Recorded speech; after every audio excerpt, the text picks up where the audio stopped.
من هو الزوج المستقبلي. هنعرف كل حاجة عنه النهاردة، مواصفاته، كل تفاصيله. في الفيديو النهاردة معانا مجموعتين. المجموعة الأولى الصورة الحلوة دي، أو اختاروا بالحروف، هسيبها لكم. هتبقى الحروف أول حرف من اسمك أنت، مش من اسمه هو بقى، يعني ما تحطوش نيتكم على حد. المجموعة التانية صورة الورود الكيوت دي، أو برضو اختاروا بالحروف، هسيبها لكم في صندوق الوصف. هسيبكم ثواني تختاروا ونبدأ على طول.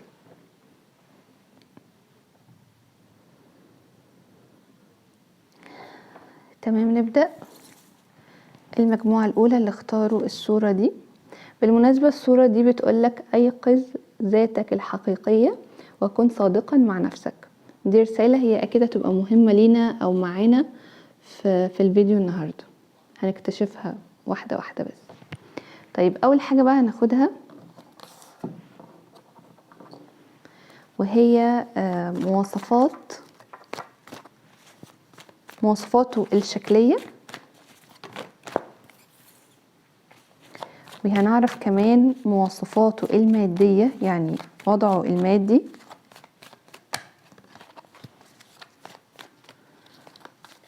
وضع الزوج المستقبلي المادي.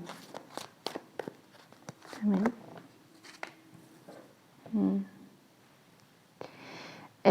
هل انت تعرفه ولا هو شخص جديد؟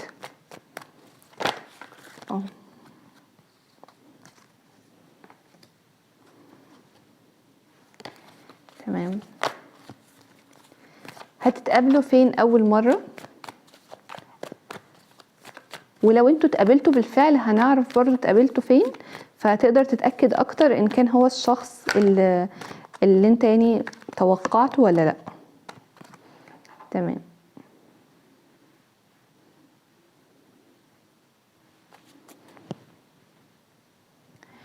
خلونا نشوف مشاعره اتجاهك هتكون ايه. كل دي مشاعر، شكله مندفع في مشاعره او بيحبك قوي، ممكن هنشوف. طيب مشاعره اتجاهك هتكون ايه؟ مش بقولك بيحبك قوي. ده هو اصلا كارت الجواز، يعني هو الزوج فعلا. طيب خلونا بقى نشوف الطاقة بتاعتك انت. انت يعني ايه ما شاء الله. طيب واحدة واحدة بقى. مش عارفة ليه حسيت في طاقتكم العند، يعني ان انتوا بتعندوا حاجة. انت مبدئيا دلوقتي في قمة جمالك، او لو انت بنت انت في قمة جمالك وفي قمة انوثتك، والفترة دي انت حلوة قوي. كمان ممكن لبعضكم تكونوا لو انت بنت امرأة، يعني فانت في الفترة دي عندك اللي هي البريوت، يعني ممكن جدا تكون عندك الفترة دي الطاقة دي وانت بتسمعيني. كمان انت في قمة انوثتك زي ما بقولك، شخص جميل جدا. حتى لو انت مش شايفة نفسك جميلة، لان مفيش حد بيشوف نفسه جميل، حتى الجميل ما بيشوفش نفسه جميل، مش عارفة ليه. بس عموما انت بيتقال عليكي دايما ان انت حد حلوة قوي، حد امور قوي. انوثتك يعني انوثتك ما شاء الله طاغية كده. كمان انا حاسه ان انت على قد يعني ايه، على قد جمالك على قد ذكائك، مش شخصيه مثلا مخك سطحي، لانه دايما مشهور ان الحلوين مخهم بيبقى صغير. لا انت مش كده، انت بالعكس ذكيه جدا. واكتر صفه فيكي على الاقل في الطاقه دي، يعني ممكن بالظبط ما تكونش دي صفاتك في المطلق، ولكن على الاقل خالص ممكن تكوني مريتي بظروف او بضغط معين خلاكي تتعاملي بالطريقه دي، وهي ان انتي بقيتي شويه عندك حده كده. يعني ممكن تكوني عصبيه شويه، ممكن تكوني حازمه زياده عن اللزوم، ممكن تكوني واخده موقف جامد من حد، حساكي بتعندي حد كانه مثلا شخص سابك وعايز يرجعلك، وانتي مصممه ان انتي مثلا تربيه او تعلميه درس. ممكن يكون بيتعرض عليكي ناس كتير بتقدملك وانتي بترفضي وعايزه حد معين. في موقف انتي بتعندي فيه، ممكن تكوني بتعندي اهلك، مش شخص بعينه، ممكن تكوني بتعندي اهلك ان انا لا مش هتجوز العرسان اللي متقدمين لي، مثلا انا عايز شخص معين. يعني كل واحد ياخد الطاعة حسب ما انطبقت عليه، ولو ما انطبقتش عليكي او عليك شوف المجموعة التانية. خلونا بقى نبدأ في القراية ونشوف كده مع بعض الشخص اللي جايلك ده ايه. اول حاجة شكله.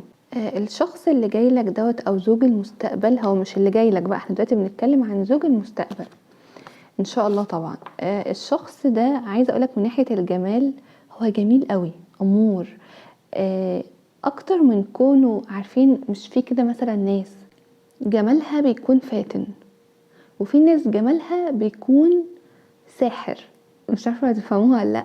يعني مثلا ممكن تلاقوا حد مفهوش مقاييس الجمال بس ساحر جذاب قوي، يعني ممكن مثلا ما يكونش بالمقاييس بتاعتنا احنا، لكنه في حاجه حلوه، عينيه فظيعه، ملامحه، لون بشرته، هو كله على بعضه كده بيسحر طلته حلوه، عنده حضور حلو، مش شخصيا بس لا، حتى على مستوى ملامحه. هو ممكن ما يكونش في مستوى يعني مقاييس الجمال، هو ممكن ما يبقاش بمقاييس الجمال اللي بتبقى في مجتمعاتنا، ولكن هو جذاب ووسيم وعسول ويعني هو حلو، حتى جسمه حلو قوي، يعني هيبقى جسمه كمان مميز. ممكن يكون بيلعب رياضة، ممكن يكون شخص أكلته مش كتيرة، في الغالب هيبقى شخص مش بياكل كتير على فكرة، هيبقى في الغالب شخص بيهتم بصحته، أو بمعنى إيه، اللي هو بيحب دايما ينظف جسمه، يشرب حاجات تنظف الجسم، يكون مثلا بيحب ياكل سلطة كتير، ممكن يكون نباتي، ممكن مش شرط، بس ممكن يكون مثلا ما بيكترش من اللحوم، ما بيحبش مثلا الاكل يعك في الاكل، دايما بيحب المشروبات الصحيه، الاكل الصحي، الفاكهه، الخضار، اكلته، وبيصوم كتير قوي الشخص ده. فجسمه كده تحس ان هو مريح، تحس ان روحه طاغية على جسمه. كمان عارفين في مثل كده حلو قوي بيقولك ايه، الشخص ده مرتاح في جسمه، هو مرتاح في جسمه، هو الشخص ده مرتاح في جسمه قوي، متقبل جسمه قوي، رغم ان هو برضو في حاجة غريبة، يعني رغم ان هو كل اللي انا بحكيهولك ده هو مش مهتم بمظهره قوي، يعني هو مش شخص بيدي قيمة او اهمية للمظهر، وانه يهتم بمظهره ويلبس على الموضة ومش عارفة يعمل شعره ايه لا هو مش كده. ولو هي بنت هتبقى مثلا بتلبس اي حاجة عادي، اللي في الدولاب بتلاقيه قدامها بتلبسه، مش من النوع بقى اللي بتقعد تكوي هدومها وبتقعد تختار مش عارفة تلبس اكسسوارات عاملة ازاي، لا هي او هو مهملين شوية الجانب ده، ولكن عندهم نظافة شخصية، لكن مهملين شوية الموضة واللبس والجمال والحاجات اللي زي كده، وده على فكرة مديهم جمال اصلا، يعني هي في حد ذاتها ميزة فيهم، اللي هو الثقة في النفس، اللي هم واثقين في نفسهم ومش محتاجين يقعدوا بقى يعملوا حاجات كتير عشان يبقى شكلهم حلو. ده بالنسبة لشكله. طيب وضعه المادي، هو ما شاء الله وضعه المادي حلو على فكرة، مستقر، عنده شغلانة حلوة، ودايما على فكرة بيجيله عرض كتير، يعني الشخص ده ممكن يكون مثلا شغال في حاجة بتديله فرصة ان هو يبقى عنده شغل خاص، يعني مثلا هو مدرس فبيجيله عروض ان هو يبقى يدي دروس خصوصية مثلا، يعني هو مثلا ايا كان حاجة مثلا لايف كوتش، بيجي بعد كده يجيله جلسات خاصة فيقعد مثلا، يعني دايما عنده حاجات بتاعته هو، يعني حاجة تزود الدخل بتاعه، بيتعرض عليه كتير على فكرة حاجات، يعني فرص عمل، لان هو ممكن يكون شخصية موهوبة قوي على فكرة، هو شخصية غريبة، هو انا حاسة من طاقته ان هو حد لطيف قوي، يعني هو حد حلو، حد على فكرة لو انت تعرفه فانت اكيد بتحبه، يعني هو اكيد حد بقى انت بتحبه، لو انت لسه هتعرفه فانت هتحبه برضه، هو يتحب، هو شخص يتحب قوي. كمان زي ما بقولك عنده وضعه المادي حلو، وضعه يحترم، يعني عنده مركز، مش شخص مثلا لسه بيكون نفسه، مش شخص لسه مثلا ضايع ومش عارف هو هدفه ايه في الحياة، لا وضعه المادي ما شاء الله ممتاز. طيب هل انت تعرفه بقى؟ ممكن على فكرة لبعضكم يكون قريبكم، حد من قرايبكم الشخص ده، ممكن يكون حد سبق واتجوزته قبل كده، انتوا اتجوزتوا بعض قبل كده مثلا وانفصلتوا لا قدر الله، وهو ده اللي هيرجع لك تاني. ممكن يكون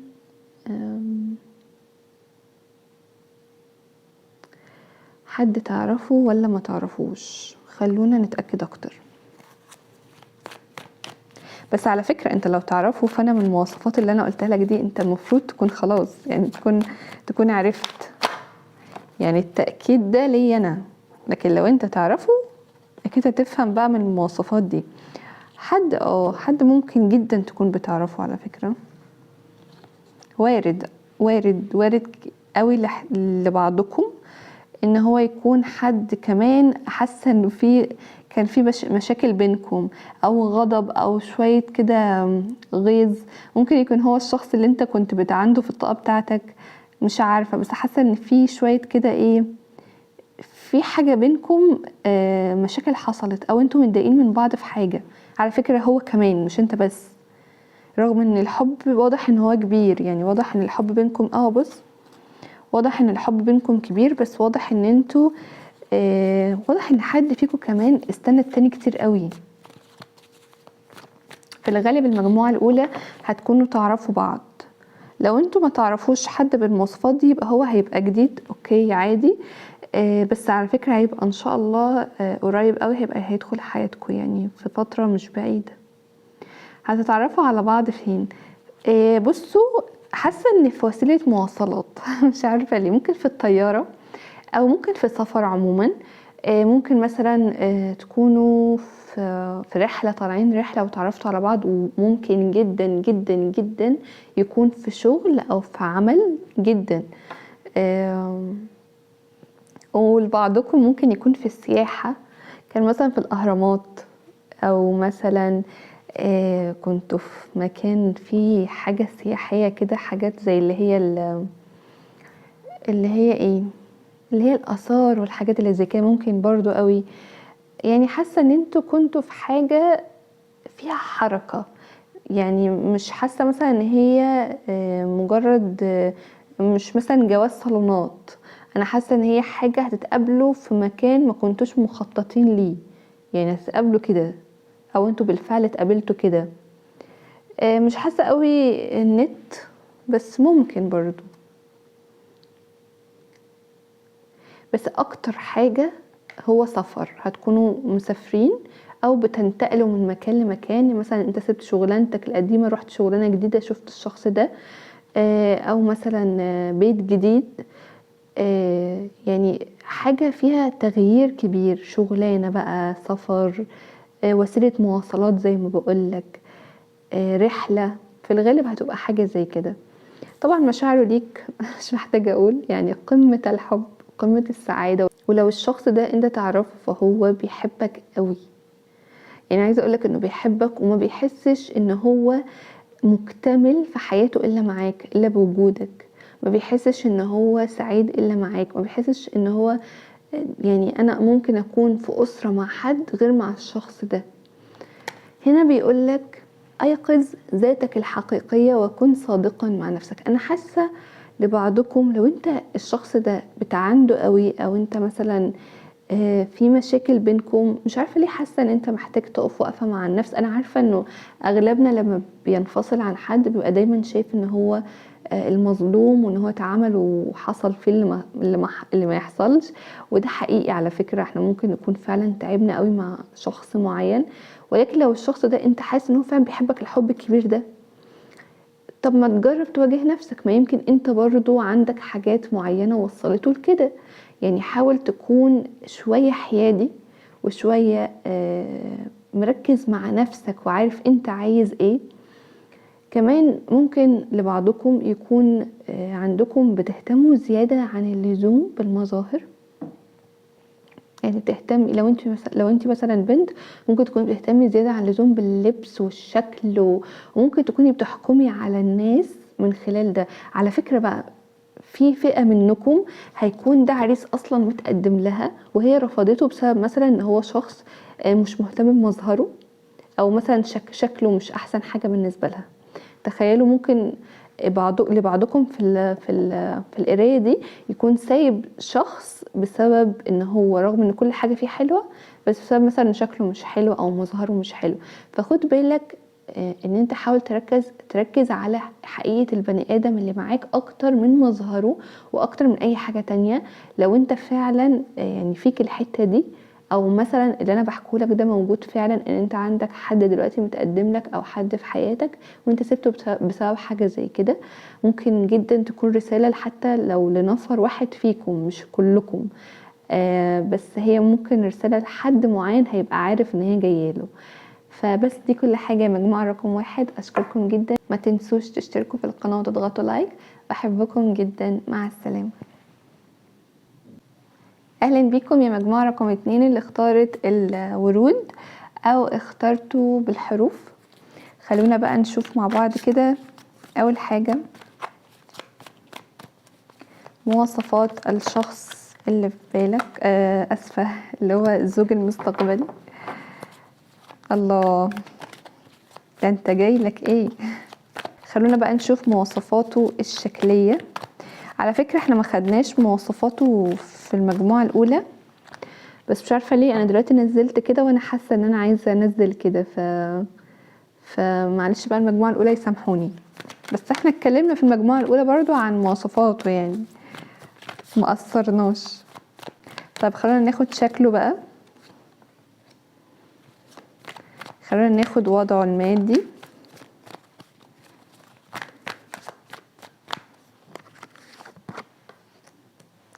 خلونا ناخد هل هو من الماضي ولا شخص جديد.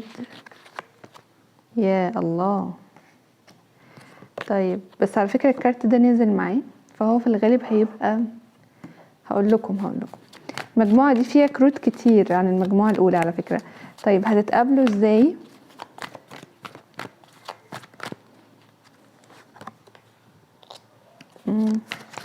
طب مشاعره اتجاهك هتكون ايه؟ هيحس اتجاهك بايه؟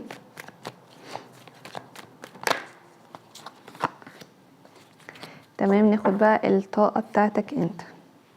يا الله، طب ليه؟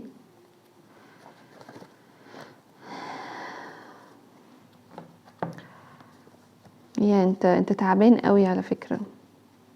انت ممكن تكون تعبان اكتر من كونك مجروح، او ممكن تكون بنيت في حاجة قوي، شغلانة مثلا او وظيفة او حلم معين او دراسة او حتى علاقة، او حتى لا قدر الله حاجة في صحتك مثلا، بس خاب املك فيها. يعني هنا ممكن نقول ان الكارت ده مش بس بيعبر عن جرح عاطفي او انفصال، كمان انا حاسه بيه ان هو خيبه امل. فانا حاسه ان انتوا يا مجموعه رقم 2 عندكم خيبه امل في حاجه، حاسين برضو ان حد ظلمكم، حد اقوى منكم. ممكن يكون القدر، يعني انتوا شايفين مثلا ان انتوا في ابتلاء شديد، القدر مثلا بيبتليكم ابتلاء شديد الفترة دي. ممكن لا قدر الله تكون عندكم مرض معين الفترة دي، او مرهقين قوي، او حاسين ان انتوا عمالين تعملوا تبذلوا مجهود في حاجة، وفي حاجة بتعاندكم، في حاجة اللي هو ايه، يعني مفيش توفيق قوي في الموضوع اللي انتوا فيه. وارد برضو يكون زي ما قلت لكم انفصال، ولو انفصال لا قدر الله في المجموعة دي هيبقى في الغالب طلاق او انفصال كبير. يعني انفصال مثلا الاهل نفسهم يعني تدخلوا في الموضوع، يعني مش هيبقى بس انفصال بين حبيب وحبيبة، ولو هو حبيب وحبيبة هيبقى برضو في الغالب الشخص ده انفصل بطريقة قاسية قوي، بطريقة ذكورية باردة، مفيهاش اي رحمة، مفيهاش اي حاجة مراعاة للعشرة. ففي اكتر من احتمال، انتوا خدوه طبعا حسب ما ينطبق عليكم، ولو ما انطبقتش عليكم اسمعوا المجموعة الاولى، جايز تكون طاقتكم فيها.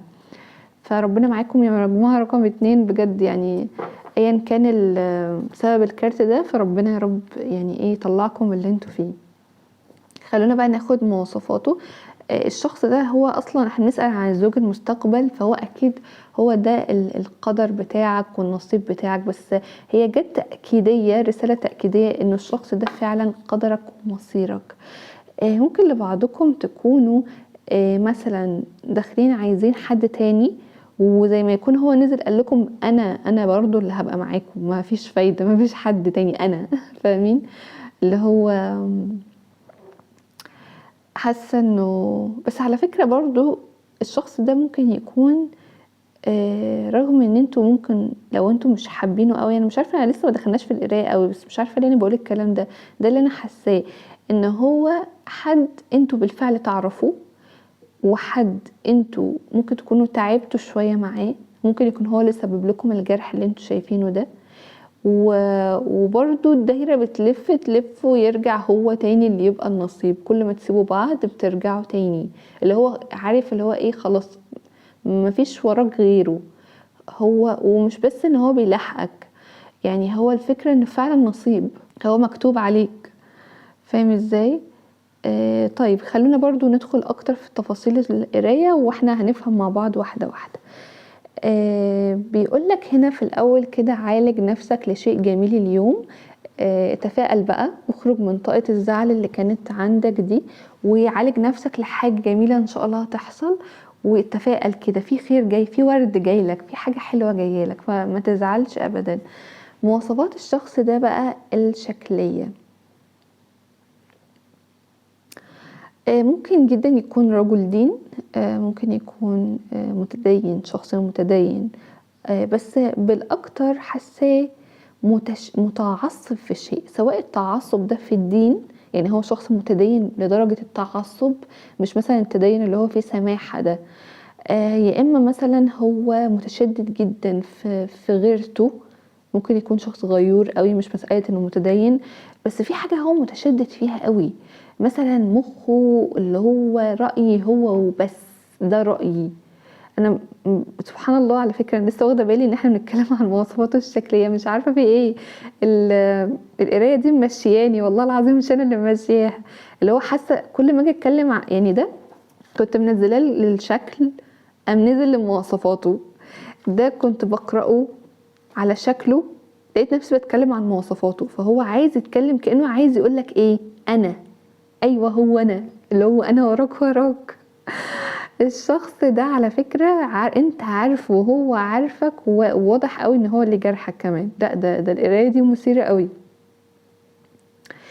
هو ممكن يكون كمان جاف شوية الشخص ده، وزي ما بقولك كده هو متشدد في حاجة، ممكن يكون مثلا انت عايز تسكن في بيت بره، وهو مصمم ومتشبث ومش هسيب ابدا بيت العيلة وهتجوز مع اهلي مثلا، انت مثلا نفسك ان انت تقعد مع اهلك في مصر، وهو مصمم، او ايا كان دولتك، وهو مصمم ياخدك في السفر، يعني في حاجة كده انت مش طايقها وهو متشدد فيها جدا او اوفر فيها قوي.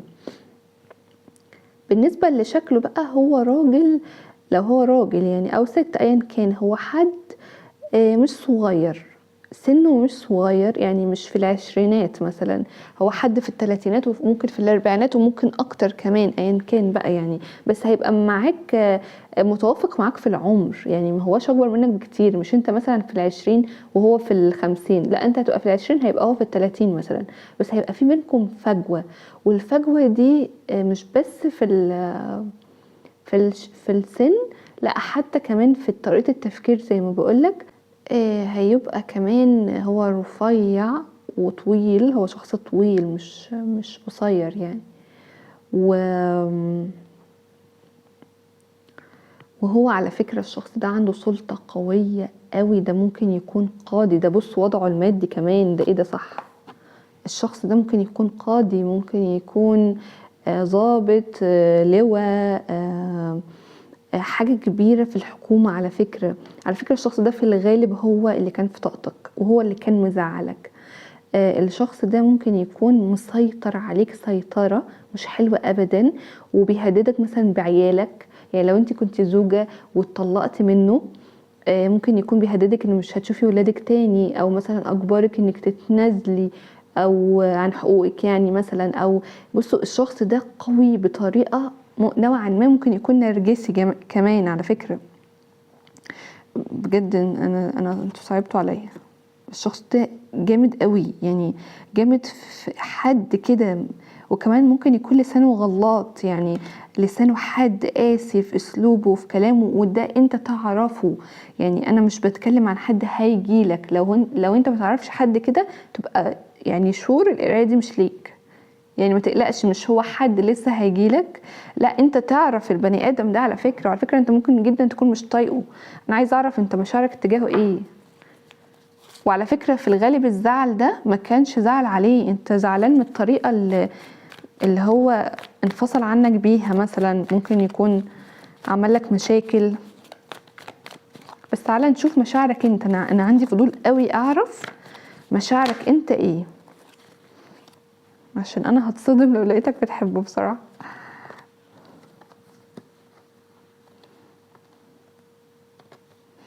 اه انت على فكره بتحب فيه ان هو غني، او على الاقل بيعرف يوفر لك امان كبير، امان مادي، امان يعني مثلا لو انت متجوزاه بتبقي مرات القاضي مثلا، لو هو قاضي مثلا يعني هنفترض، بتاخدي برستيجك منه، بتاخدي قوتك منه، بتحسي بالامن ان انت عايشه في مستوى كويس من خلاله. والشخص ده ممكن يكون غني جدا على فكره، بتحسي يعني جودة معيشتك نفسها بتبقى أفضل.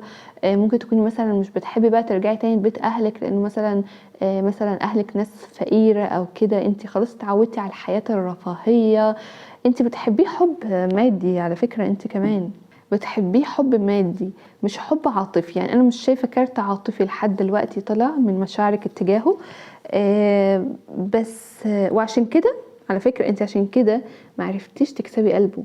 هو ممكن يكون بيحبك، وهنشوف اكتر على فكرة هو بيحبك فعلا، وهنوضح اكتر كمان مشاعره. بس انت ممكن تكوني معرفتيش تضحكي عليه قوي، او تخرجيه من طاقة القسوة دي، مع ان انا شايفة هنا ان هو احتمال يكون خرج منها. احنا برضو مش عايزين نستبق الاحداث، ولكن في الماضي مثلا هنتكلم، لو دي طاقة في الماضي فانت معرفتيش تخرجيه منها لان انت ما حبيتوش حب عاطفي، معرفتيش تحتوي الطفل اللي فيه مثلا. هنشوف برضو. طيب يبقى احنا زي ما قلنا كده ده مواصفاته. وضعه المادي زي ما قلت لك هو شغال في حاجة في الغالب ليها علاقة بالقانون، وبيستغلها كمان، يعني بيستغلها حتى في علاقتكم مع بعض. يعني حتى زي ما بقول لك في طريقة السيبان ممكن جدا يكون استخدم قوته وسلطته دي. هل انت تعرفه؟ لا طبعا. انا بقول لك بص دي كانت علاقة سامة، كانت سامة. بس ليه نزل معاه الكارت ده وانا صممت ان انا احطه برضو؟ لان انا حاسة ان انتوا خرجتوا خلاص من السمية دي، حاسة في طاقة جديدة مع الشخص ده، وده هتأكد لك منه دلوقتي. بس انا قلبي حاسس كده انه خلاص السمية دي كانت في الماضي، انتوا دلوقتي في بداية جديدة على فكرة. في الغالب جدا هو هيجيلك، ولكن هيجيلك المرة دي بالحظ، هيجيلك بتغيير. عجلة الحظ هي مش بس بترمز للقدر والمصير، هي كمان بترمز للتغيير وللحظ وللحاجة. يعني في تغيير، اللي انت كنت فيه خلاص مش هيبقى فيه تاني. لو هو كان وحش وقاسي معاك مش هيبقى كده تاني، هيبقى شخص اتغير. هتعرفوا بعض عن طريق ايه؟ انتوا اكيد بقى عرفتوا بعض عن طريق اما اصحاب جوزوكم لبعض، او مثلا كنتوا في حفلة، كنتوا في حاجة فيها شغل برضو، رياضة، نادي. كمان ممكن تكونوا كنتوا في فرح وشافك، ممكن برضو يكون جواز صالونات على فكرة. بس انا مش هركز قوي في الحته دي، لان انتوا بالفعل عارفين بعض. ممكن تكونوا هتتقابلوا تاني بقى من خلال حاجه زي كده، من خلال صداقات، اجتماعات. مثلا لو انتوا بينكم اولاد، ابنك مثلا هينجح فهيجي مثلا يحضر الحفله بتاعته، او عيد ميلاد ابنك، او اللي هو ابنه برضو مثلا. يعني انتوا خدوها حسب قصتكم، ولكن انتوا الشخص ده انتوا تعرفوا البني ادم ده. لو ما تعرفوش زي ما بقولك يبقى القرايه دي مش بتاعتك. مشاعره اتجاهك هيتغير قوي. مش بقولك هو جايلك بطاقه جديده، يعني اهو اخيرا في حاجه حلوه، في حاجه تفرح. ما هو انا بص بقى، هنا بيقولك عالج نفسك لشيء جميل. يعني هو فعلا هيحصل حاجه حلوه على فكره. البني ادم ده مش هيفضل بطاقته اللي كانت صعبه دي، هيتغير قوي. ده هيجيلك يعني بمنتهى العطف والحب والحنان هيبقى من شخص منطقي لشخص حساس. انتوا متخيلين؟ انا عايزه اعرف بقى هو ايه. مشاعره تجاهك ايه؟ على فكرة هو ممكن اصلا يكون كل الغضب اللي هو فيه ده بسبب انه بيحبك قوي وانت مثلا كنت عايز تسيبه او حاجة، او غار عليك زيادة، او مثلا حصل سوء تفاهم بينكم. ف مش عارفة، بس يعني هو هيتغير قوي. يا ابني ده هيبقى حد تاني خالص. ده كل الامنيات اللي انت كنت بتحلم بيها تحصل مع الشخص ده هتتحقق. كل الحب والمشاعر، انت هيبقى عندك كل حاجة، هيبقى عندك الثروة والنجاح والامن اللي انت كنت بتحبه فيه ده، وفي نفس الوقت هيبقى فيه حب، هيبقى فيه حب وراحة وسعادة، وهتبقوا مبسوطين مع بعض، وهيتغير قوي البني ادم ده. يعني ما شاء الله بجد. انا عايزة اخد لكم كارت للملايكة، لانه رؤيتكم كانت صعبة شوية. كارت ليك، نصيحة ليك.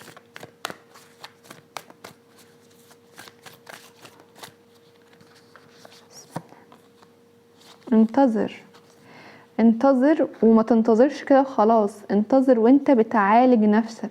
لازم انت كمان تخرج من الطاقة اللي انت فيها، مش هو بس اللي هيخرج منها على فكرة، انت كمان لازم تخرج منها.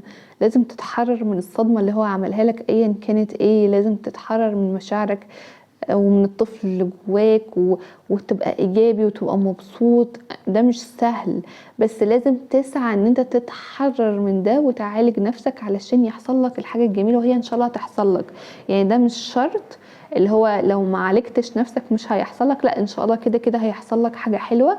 ولكن انت بقى اعمل ده عشان تقدر تتبسط بالحاجة دي، عشان تقدر تتعامل بطريقة صح وتبقى متوافق مع الطاقة الجديدة دي، فتنموا بيتكم وحياتكم وعلاقتكم، بدل ما ترجع انت بطاقة قديمة وهو يجيلك بطاقة جديدة وتتصدموا في بعض وترجعوا تاني تبوظوا كل حاجة. فلازم انت تتعالج زي ما هو كمان على فكرة تعالج. وممكن جدا يكون الشخص ده عارف قيمتك قوي وبيقولك انتظر خلاص، ما تعملش حاجة تاني، ما تروحش تكلم حد، يعني ما تكلمهوش، ما تقربش منه.